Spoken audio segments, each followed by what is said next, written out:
माँ ने बताया ये पंखा है, ये कपड़े हैं, ये है, वो है, ये तेरे पापा हैं, ये मम्मी है, ये दादी है, ये है, ये विचार हमने इकट्ठे करने शुरू किए। यही किया ना है। इसके बाद में थोड़े और बड़े हुए तो गुड्डा गुड़िया इकट्ठे किए, खेल खिलौने इकट्ठे किए, अपने से संबंधित जो भी सामान था वो इकट्ठा किया। और आजकल के बच्चे और चीज इकट्ठा करें ना करें, सबसे पहले तो मोबाइल और गाड़ी की चाबी, दो चीज पे कब्जा करते हैं। और तुम छुड़ा के तो देखो, या तो मुझे गाड़ी में घुमाने ले जाओ और नहीं तो चाबी नहीं मिलने वाली है। हाँ, समझदार आजकल के बच्चे ज्यादा समझदार पैदा हो रहे हैं। आजकल के बच्चे ज्यादा इकट्ठा बड़ी चीज इकट्ठी करते हैं, छोटी मोटी चीज नहीं छूते हैं। और ये चवन्नी अठन्नी अब चलती नहीं है, जब सिक्का पकड़ाओ तो नहीं लेंगे और नोट पकड़ाओ तो हाँ फट से पकड़ लेंगे।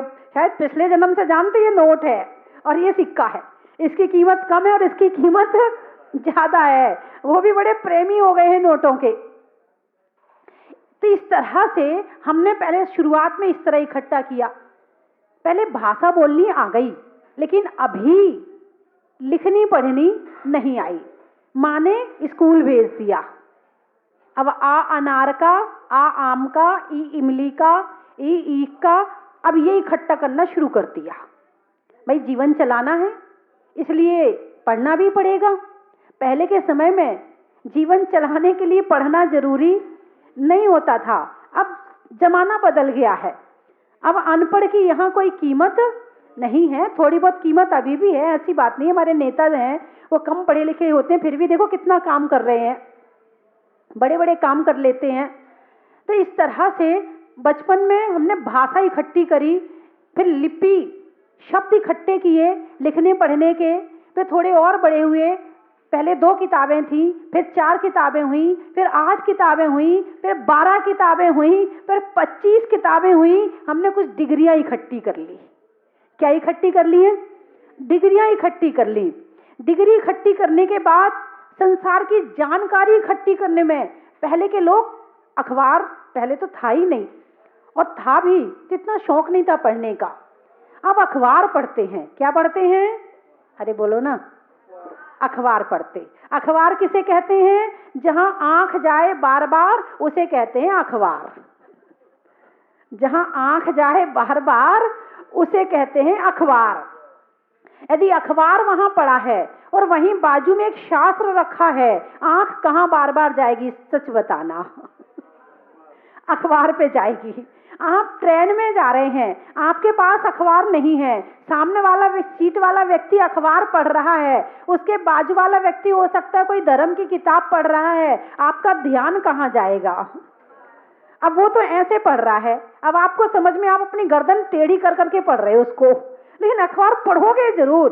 कितना पुराना हो, कुछ ना मिले, पुराना अखबार पढ़ाओ, पढ़ना शुरू कर दोगे। इतना एक प्रकार का व्यसन हो गया है अखबार पढ़ना। जब तक अखबार पढ़ने को ना मिले तब तक आदमी के मन में ऐसा लगता कुछ काम नहीं किया आज मैंने, आज कुछ भूल गया हूं मैं, आज कुछ खाली खाली सा लग रहा है। तो बड़ा एक व्यसन टाइप का हो गया है। और अखबार आपको पता क्यों पढ़ते हैं? आपने कभी इस बात को समझा? नहीं समझा? मैं अखबार नहीं पढ़ती। अखबार क्यों पढ़ते, कारण क्या है? एक बार पत्रकारों की वार्ता चल रही थी तो मैंने उनसे कहा, भाई साहब आप अखबार में छापते क्या? बोले माता जी आप पढ़ती हैं क्या? मैंने कहा ना ना, मैं अखबार नहीं पढ़ती। मैंने कहा भाई साहब आपके अखबार में होता क्या है? पहले पेज में राजनीति, दूसरे पेज में वो वहां से भाग गई, पति ने पत्नी को मार दिया, उसने वहां उसका खून कर दिया, वो वहां ट्रक पलट गया, इतने हो गए, ये होता है। और आगे के पेजों में खेल का होता है, और पेजों में शादी विवाह का होता है। मेरे काम का कुछ भी इसमें नहीं होता है, मैं क्यों पढूं अखबार? मेरे काम की तो एक भी चीज नहीं है इसमें।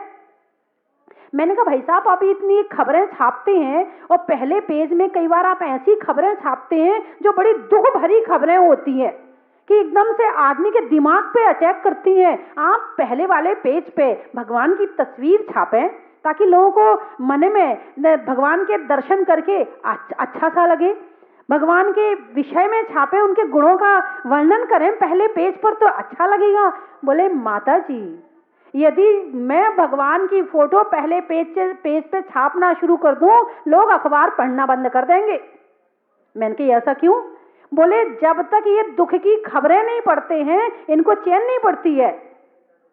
मेरे मन में भी बात समझ में आई कि आदमी दूसरों के सुख से प्रभावित नहीं है, दूसरों के दुख से प्रभावित है। यदि किसी के यहाँ कोई अच्छा खुशी का काम हो रहा होगा तो ईर्ष्या होगी, और दुख का काम हो रहा होगा तो बड़ा मन में अच्छा सा लगेगा, थोड़ा चलो हम तो सुखी हैं, ये देखो इतना, ये कितना दुखी है, इसके हिसाब से तो मैं बहुत सुखी हूं, इसके हिसाब से तो मैं बहुत सुखी हूं। यदि दुख की खबरें अखबार में छपनी बंद हो जाएं तो अखबार पढ़ने बंद हो जाएं। कई हमारे वृद्ध देखो शास्त्र नहीं पढ़ेंगे, मगर अखबार में चश्मा लगा लगा के एक एक चीज ऐसा हो गया, ऐसा हो गया। बताओ क्या रिजल्ट मिला? उसके यहाँ ऐसा हो गया, उसके यहाँ हमारा कुछ इसमें हमारी समस्या का समाधान हुआ क्या? हमें कुछ पुण्य वुण्य मिला क्या अखबार पढ़ने से? सुबह से हमने दूसरों के दुख की खबरें पढ़ी, बस थोड़ी सी ये शांति मिलती, चलो हम तो सुखी हैं। तो अखबार पढ़ करके जानकारी इकट्ठी करते हैं। क्या करते हैं? जानकारी इकट्ठी करते। खुद के घर में कोई लड़का लड़की नहीं है शादी के लिए, फिर भी देखते हैं किसका लड़का है, किसकी लड़की है, चलो हम कुछ नहीं है तो बता तो देंगे उनको। यानी फालतू का पाप सुबह सुबह से इकट्ठा करना शुरू कर देते हैं। और जबकि अखबार वैसे इतना वो नहीं है, लेकिन आजकल जो परीक्षाएं होती हैं उसमें भी अखबार में से प्रश्न पूछते हैं। अब बच्चा ना पढ़ता हो तो उसे पढ़ना पड़ेगा। क्यों? क्योंकि उसमें से प्रश्न आते हैं।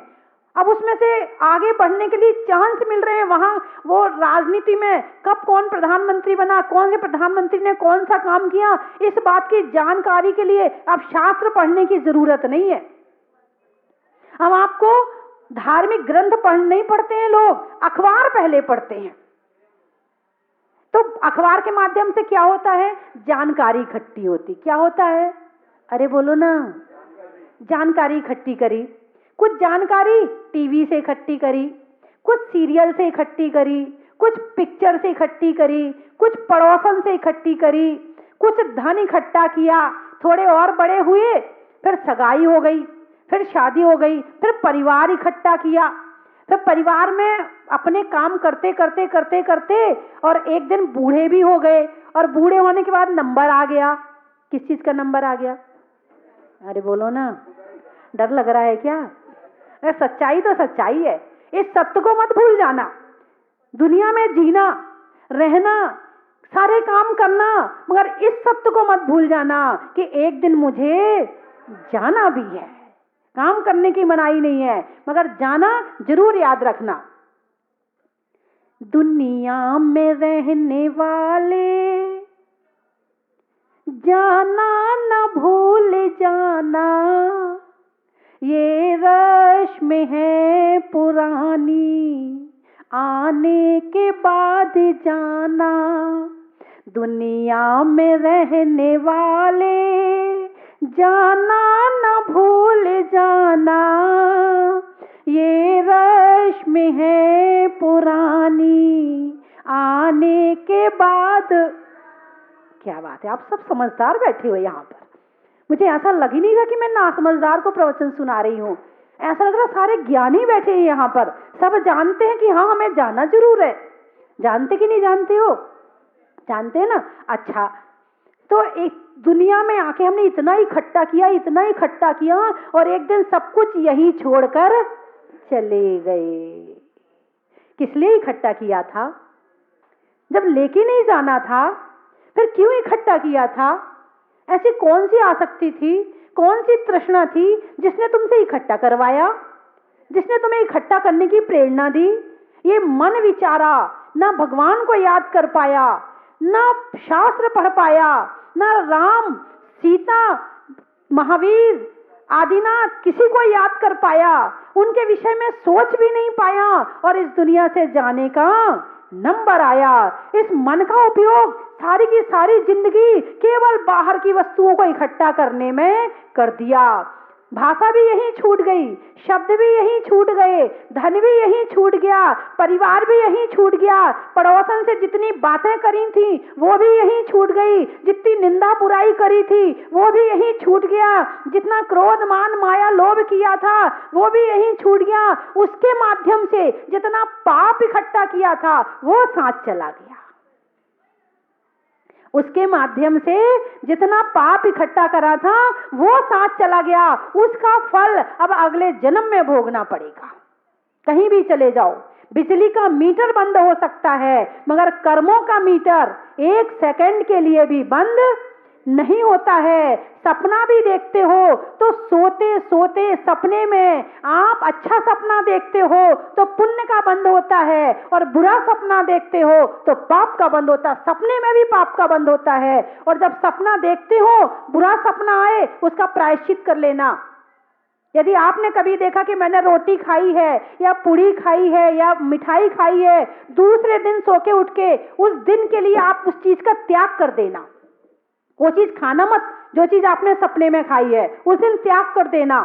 और अच्छा सपना देखो, उस दिन पूजा करना, भक्ति करना, माला फेरना, सपने का फल चौगुना हो जाएगा।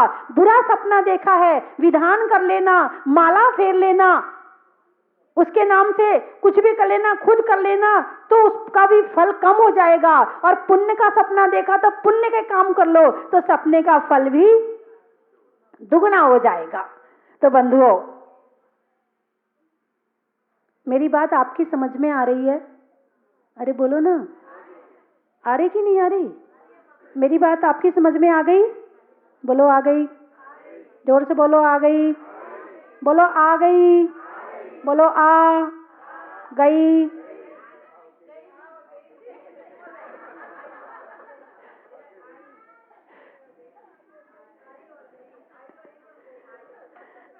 तो बंधुओं, ये इतना अच्छा हमें मन मिला है, इस मन का सदुपयोग कर लो। इसमें बाहर का कचरा इकट्ठा करने की बजाय भगवान की भक्ति इकट्ठी कर लो। इसमें शास्त्रों का स्वाध्याय इकट्ठा कर लो जो हमारे काम आएगा, इस जन्म में भी काम आएगा और अगले जन्म में भी काम आएगा। जितना हम बाहर की चीज इकट्ठा करेंगे वो यहीं रह जाएगा, लेकिन यदि आप पुण्य इकट्ठा करते हैं तो वो हमारे साथ अगले जन्म तक साथ जाएगा। कल दो अम्मा जी आई थी, एक कांता जी अलवर वाली और एक कमला जी आगरा वाली। दोनों अम्मा जी थी, दोनों के बेटे जो हैं बाहर पढ़ते हैं, बाहर काम करते हैं और वो आराम से अपने घर में रहती हैं। कल दोनों आई, मैं दोनों को नहीं जानती थी। बोले माता जी मुझे यहाँ कुछ लगाना है। मैंने कहा बहन जी लगाइए, जरूर लगाइए। बोले 21,000 तो लगाना ही लगाना है, इसके साथ मैं कमरा भी बनवाऊंगी यहाँ पर। मुझे बड़ा अच्छा लगा कि आज भी हमारे बुजुर्गों के मन में इस तरह की भावना आज भी है कि वो अपने बच्चों की व्यवस्था, अपने पोतों की व्यवस्था, सबकी व्यवस्था यहाँ करके जा रही हैं। यहाँ कमरा बनेगा तो उनके बच्चे भी आएंगे, उनके पोते भी आएंगे। कहाँ रुकेंगे? उसी कमरे में रुकेंगे। जो आगरा वाली अम्मा जी थी उन्होंने भी यही कहा, माता जी 31,000 तो मैं मंदिर के लिए देके जा रही हूँ और एक मैं कमरा भी बनवाऊंगी। एक बार उनके लिए यहीं से ताली बजा देना, ये तालियां वहां तक पहुंच जाएंगी। अच्छा काम करने वालों का सम्मान कम से कम, ज्यादा कुछ नहीं तो ताली बजा के जरूर करना चाहिए। हम नहीं कर पा रहे हैं, भगवान से प्रार्थना करें, भगवान हमें इतनी शक्ति दे कि हम भी काम करें, हम भी कुछ आपकी सेवा में कुछ लगा सकें। यदि शक्ति नहीं है तो प्रार्थना करें, और शक्ति है तो काम करें। वो कहते हैं ना, सुमरन करो सदा ईश्वर का, गुरुजन का सम्मान करो, और कम हो तो संतोष करो और ज्यादा हो तो दान करो, क्योंकि लेके तो जाना नहीं है। ये मन कहता रहने दे, बहुत दे दिया, बहुत दे दिया, बस हो गया। ये मन बड़ा खराब है। कहीं ऐसी जगह है, कहीं घर में शादी हो रही होगी, यदि वो जो लड़के वाले हैं यदि 5 लाख ज्यादा मांग रहे होंगे, और यदि लड़का बढ़िया होगा, अच्छा काम कर रहा होगा, तो कहीं से जुगाड़ करके 5 लाख देंगे, मगर रिश्ता नहीं छोड़ेंगे। और यदि धर्म के मामले में कोई चीज छूट रही है तो फिर लगाओगे क्या ज्यादा? सच बताना, सच बताना, लगाओगे क्या? हम संसार के मामले में तो बढ़ चढ़ के कर लेते हैं, लेकिन धर्म के मामले में पीछे रह जाते। मैं आपकी बात नहीं करी, आप अपनी बात मत लेना, मैं आपको नहीं कह रही हूं लेकिन मैं एक मन की बात बता रही, मन आपका नहीं, सारी दुनिया में यही चल रहा है। घर में रहने के बाद में बुद्धि ऐसी हो ही जाती है, ऐसी ही हो जाती है। बहुत कम लोग रहते हैं जो घर में रह करके अपने आप को हाँ बस में रखें कि हमें यहाँ ऐसा करना, यहाँ ऐसा करना। ये अपने आप को बहुत कम लोग ही इस बात को समझ पाते हैं, और असलियत समझ में आ जाए तो सारे काम बढ़िया बढ़िया होने लगते हैं। धर्म स्नेही बंधुओं, हर धर्म में कोई ना कोई एक मंत्र होता है, और जैन धर्म में महामंत्र नमोकार है। पहले इसी शब्द का अर्थ समझ लें, आगे बाद में चलेंगे। नमोकार, नमो, नमो, नमो प्राकृत का शब्द है और नमो संस्कृत का शब्द है। तो नमो शब्द, इसको हम हिंदी में करें, संस्कृत में करें तो नमो उच्चारण होगा इसका। नमोकार, नमोकार मंत्र हिंदी में। नमो नमस्कार, नमः, नमः शब्द से नमो शब्द बना है। नमस्कार करना मंत्र में क्या है? नमस्कार है, मात्र नमस्कार है, इसके सिवा कुछ भी नहीं है। और नमस्कार करने वाला मंत्र महामंत्र बन गया। कुछ मंत्र होते हैं, मनवांछा पूर्ण कराए, संकट मोचक, है ना, और चिंता हरण, रोग मुक्ति, बहुत सारे मंत्र होते हैं। लेकिन नमोकार महामंत्र में कुछ नहीं है, ना मनवांछा पूर्ण कहा, ना रोग मुक्ति कहा, ना संकट हरण कहा, कुछ भी नहीं कहा, और फिर भी महामंत्र बना दिया इसको। क्यों? नमस्कार की शक्ति सबसे ज्यादा है। नमस्कार की शक्ति से सामने वाले की शक्ति हमें प्राप्त होती है, ऊर्जा हमें प्राप्त होती है।